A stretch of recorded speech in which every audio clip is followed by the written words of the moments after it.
সুপ্রিয় বন্ধুরা, সবাইকে প্রীতি ও শুভেচ্ছা জানিয়ে শুরু করছি এই ভিডিওটিতে দেখবেন জগন্নাথ টেম্পল হান্ডিয়াল। প্রিয় বন্ধুরা, পুরো ভিডিও জুড়ে আমার সাথেই থাকুন। সকালবেলা বগুড়া ঢাকা মহাসড়ক ধরে যাচ্ছি সিরাজগঞ্জ রোড এলাকায়। অপরূপ সৌন্দর্যের দেশ আমাদের প্রিয় বাংলাদেশ। প্রিয় বন্ধুরা, আমাদের দেশে যেমনি রয়েছে প্রাকৃতিক সৌন্দর্য, তেমনি রয়েছে ঐতিহাসিক স্থাপনা। প্রিয় বন্ধুরা, এখন আমরা চলে আসলাম সিরাজগঞ্জ রোড এলাকায়। এখানকার ভিউ অসাধারণ। প্রিয় বন্ধুরা, এখান থেকে সিএনজি যোগে যাব মান্নাননগর এলাকায়। এটা দেখতে পাচ্ছেন সিরাজগঞ্জ রোড ইন্টারচেঞ্জ এলাকা। এই রোড গোল চত্বর এলাকা থেকে একটি সিএনজিতে উঠলাম। এই সিএনজি যাবে মান্নাননগর এলাকায়। প্রিয় বন্ধুরা, পুরো ভিডিও জুড়ে আমার সাথেই থাকুন।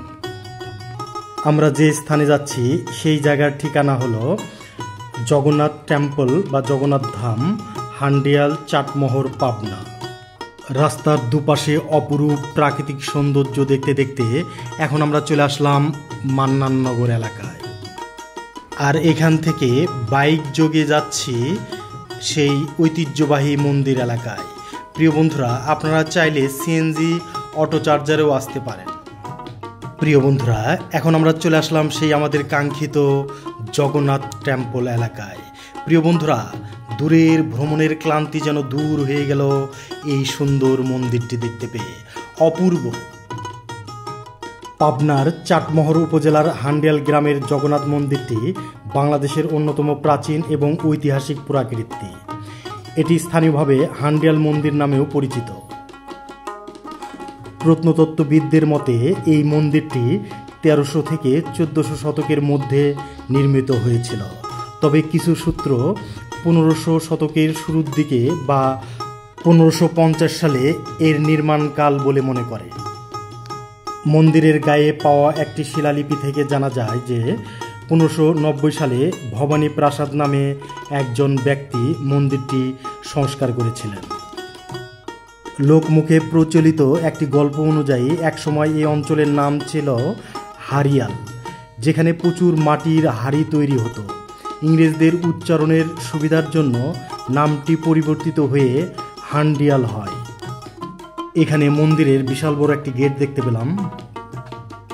স্থাপত্যশৈলী মন্দিরটির সবচেয়ে বড় আকর্ষণ হলো এর পোড়ামাটির অসাধারণ কারুকার্য। মন্দিরের বাইরের দেওয়ালগুলো বিভিন্ন নকশা এবং দেবদেবীর চিত্র ফুটিয়ে তোলা হয়েছে। এই টেরাকোটার কাজ এটিকে বাংলাদেশের উত্তরাঞ্চলের অন্যতম সুন্দর হিন্দু মন্দির হিসেবে পরিচিতি দিয়েছে।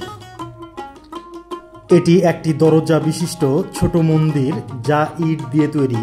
মন্দিরটি ক্রমশ উপরের দিকে শুরু হয়ে গেছে এবং উঁচু একটি ভিত্তিবেদির ওপর স্থাপিত। দীর্ঘদিন ধরে সংস্কারের অভাবে মন্দিরটি কিছুটা ক্ষতিগ্রস্ত হয়েছে। তাই পুরনো মন্দিরের পাশেই ভক্তদের আর্থিক সহায়তায় একই আদলে একটি নতুন মন্দির নির্মাণ করা হয়েছে। এই নতুন মন্দিরের কাজ 2006 সাল থেকে শুরু হয়ে 2015 সালে শেষ হয়। সুপ্রিয় বন্ধুরা, আমার এই ভিডিওটি যদি আপনাদের ভালো লেগে থাকে তাহলে অবশ্যই লাইক দেবেন, কমেন্ট করবেন। আর এই চ্যানেলের নতুন দর্শক হয়ে থাকলে ফলো বা সাবস্ক্রাইব করে রাখবেন, অনুরোধ রইল। মহান সৃষ্টিকর্তা আপনাদের সকলকে ভালো রাখুন, সুস্থ রাখুন, এই দুয়ারে বিদায় নিচ্ছি। আসসালামু আলাইকুম।